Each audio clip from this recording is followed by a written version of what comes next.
श्रीमद् भागवत महापुराण पंचम स्कंद 19वां अध्याय। किम पुरुष और भारतवर्ष का वर्णन।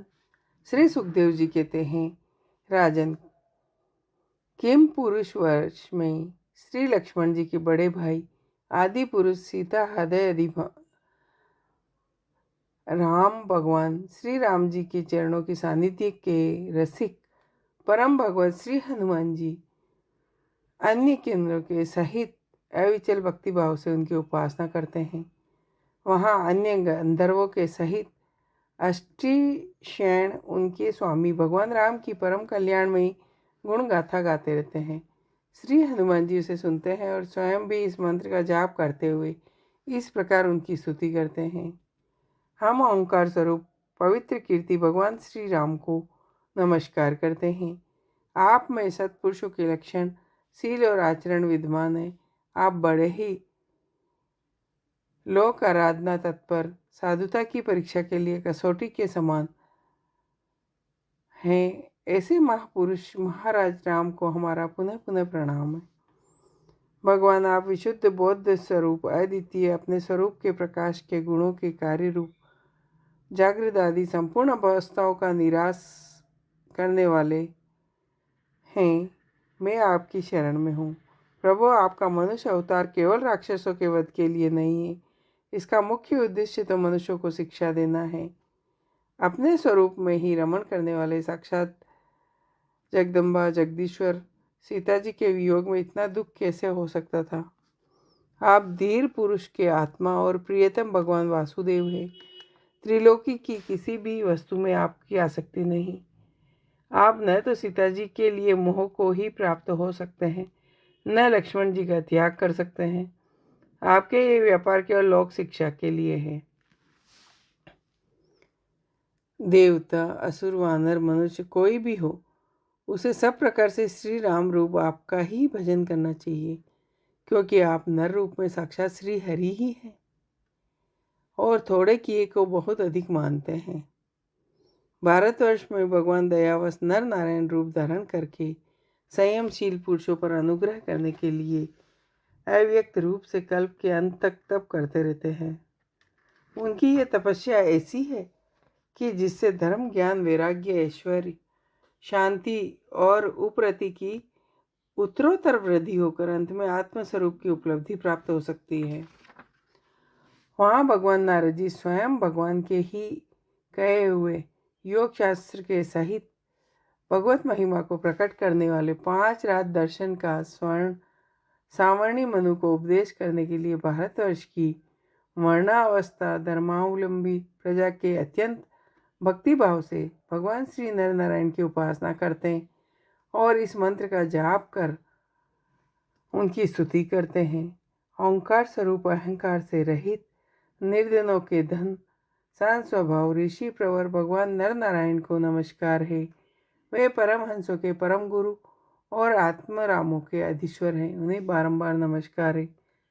जो विश्व उनकी उत्पत्ति आदि में उनके कर्ता होकर भी कर्तव्य के अभिमान से नहीं बनते, शरीर में रहते हुए भी उसके धर्म, भूख प्यास के वशीभूत नहीं रहते, उन असंग तथा दृष्टा होने पर भी दृष्टि दृश्य के गुण दोषों से दूषित नहीं होते, उन असंग एवं विशुद्ध भगवान नर नारायण को नमस्कार है। योगेश्वर हिरण्यगर्भ भगवान ब्रह्मा जी ने योग साधना की सबसे बड़ी कुशलता यही बताई है कि मनुष्य अंतकाल में देह अभिमान को छोड़कर भक्तिपूर्वक आपके प्राकृत गुण रहित स्वरूप में अपना मन लगावे। लौकिक और परलौकिक भोगों के लालची उसी प्रकार यदि विद्वान भी इस निंदनीय शरीर के छूटने का भय बना रहता है, तो उसका ज्ञान प्राप्ति के लिए किया हुआ सारा प्रयत्न केवल श्रम ही है। आप हमें अपना स्वाभाविक प्रेम भक्ति योग प्रदान कीजिए। राजन, इस भारतवर्ष में बहुत से पर्वत, नदियां हैं। उनके तट प्रांतों से निकलने वाले नद और नदियां भी अगणित है। ये नदियां अपने नामों से ही जीव को पवित्र कर देती है। उनमें से मुख्य नदियां चंद्रवसा, त्रामपर्णी, कृतमाला, तापी, रेवा, सुरसा, नर्मदा, महानदी, ऋषिकुल्या, मंदाकिनी, यमुना, सरस्वती, सरयू, गोमती, चंद्रभागा, विश्वा। इस वर्ष में जन्म लेने वाले पुरुषों को अपने ही किए हुए नाना प्रकार की मानुष और नार योनियाँ प्राप्त होती है, क्योंकि कर्मानुसार जीवों को सभी योनियाँ प्राप्त हो सकती है। परीक्षित, संपूर्ण भूतों की आत्मा राग आदि दोषों से रहित अनिर्वचनीय निराधार परमात्मा वासुदेव में अन्यन एवं अहेतुक भक्तिभाव ही यह मोक्ष पद है। यह भक्तिभाव तभी प्राप्त होता है जब अनेक प्रकार की गतियों को प्रकट करने वाली अविद्या रूप हृदय की गति कट जाने पर भगवान के प्रेमी भक्तों का संग मिलता है। देवता भी भारतवर्ष में उत्पन्न हुए मनुष्यों की महिमा गाते हैं। जिन जीवों ने भारतवर्ष में भगवान की सेवा के योग्य मनुष्य जन्म प्राप्त किया, उन्होंने ऐसा क्या पुण्य किया या इन पर श्री हरि प्रसन्न हो गए। इस परम सौभाग्य के लिए तो निरंतर हम भी तरसते हैं। हमें बड़े कठोर यज्ञ, तप, व्रत और दान आदि करके जो यह तुच्छ शरीर का अधिकार प्राप्त हुआ, इससे क्या लाभ है।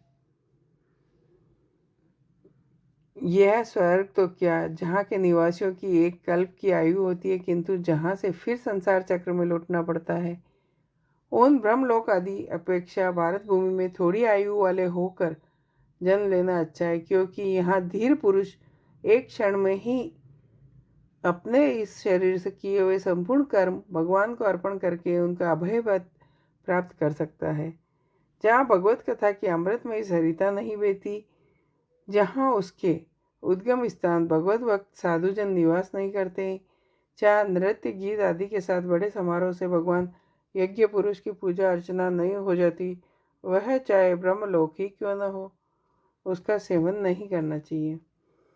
जिन जीवों ने भारतवर्ष में ज्ञान, कर्म तथा कर्म के उपयोगी सामग्री से संपन्न मनुष्य जन्म पाया है, यदि वे आवागमन के चक्र से निकलने का प्रयत्न नहीं करते,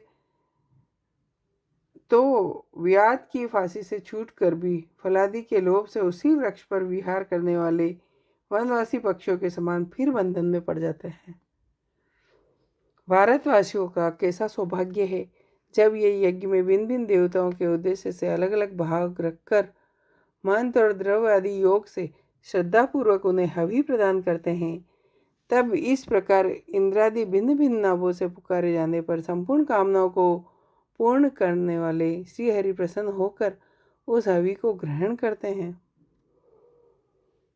यह ठीक है, भगवान सकाम पुरुषों के मांगने पर उन्हें अभिष्ट पदार्थ देते हैं, किंतु यह भगवान का वास्तविक दान नहीं है, क्योंकि उन वस्तुओं को पा लेने पर भी मनुष्य के मन में पुनः कामनाएं होती रहती है।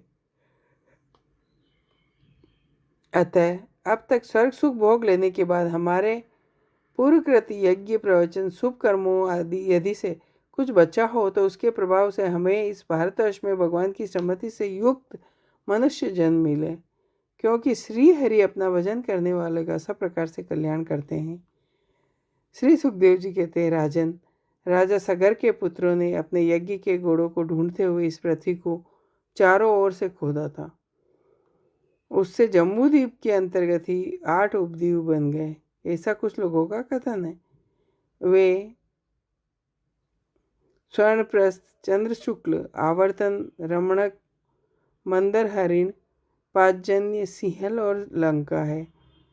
भरत श्रेष्ठ, इस प्रकार जैसा मैंने गुरुमुख से सुना, ठीक वैसा ही तुम्हें यह जम्बूद्वीप के वर्षों का विभाग सुना दिया। इति श्रीमद् भागवत महापुराण परमहंसाय संहिताय पंचम स्कंद 19वां अध्याय। जय हो।